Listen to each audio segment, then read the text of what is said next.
Les Madrilènes, vous savez que si votre gars il fait un mauvais match, là, on va lui tomber dessus, hein. On n'en a rien à faire. Lamine Yamal, quand il était jeune et qu'il faisait des mauvaises prestats, vous lui tombez dessus, vous disiez lâche, c'est pas une excuse. Et ben lâche, ce sera pas une excuse. Si votre pitarche, il est dégueulasse sur le rinté, on va se faire un malin plaisir de le vanner et vous aurez rien à dire. 18 ans, c'est pas une excuse, apparemment. Et croyez pas que parce que vous alignez des milieux de votre centre de formation, ça va être des Bernal ou Fermin, hein. Heureusement, même avec votre effectif remanié et l'absence d'Asensio à mon grand regret, vous êtes largement favori pour gagner le match. Je suis parti demander à VisiFoot, ça m'a dit 76% de chance de victoire pour le Real Madrid. Donc voilà, l'espoir d'un match nul ou d'une défaite, il est très minime. Maintenant, on sait jamais ce qui peut se passer. Peut-être un pitarche qui est en dessous du niveau requis, il fait 2-3 petites erreurs, un petit match nul, on sait jamais. Même si vraiment les favoris, c'est vous incontestablement.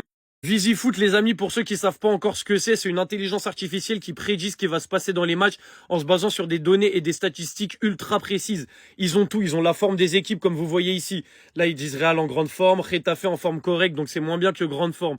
Mais ils ont pas que ça, ils ont les face à face, ils ont l'attaque, la défense et ils prévoient des scénarios, notamment avec le nombre de buts, avec est-ce que les deux équipes vont marquer, etc. Faut que vous alliez voir par vous-même sur visifoot.com pour avoir les infos que vous voulez pour analyser le match plus en détail, mais vous allez voir, c'est n'importe quoi, comment ils ont tous, c'est choquant. Maintenant, les Barcelonais, on aborde cet 8 watch sereinement, parce que même si vous prenez les 3 points, ce qui serait le plus logique ce soir, vous êtes quand même à 63, on est à 64. Donc vous restez deuxième dans tous les cas.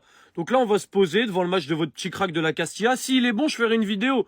Ce sera très fort. S'il est bon, je dis ouais, attention à surveiller. Crack de la Castilla. S'il est pas bon, vous allez m'entendre. Et si vous gagnez pas, surtout, vous allez m'entendre. Selon VisiFoot et selon à peu près tout le monde, normalement, vous allez vous imposer, prendre les 3 points, mais on sait jamais. Attention quand même, ça va très vite contre Getafe.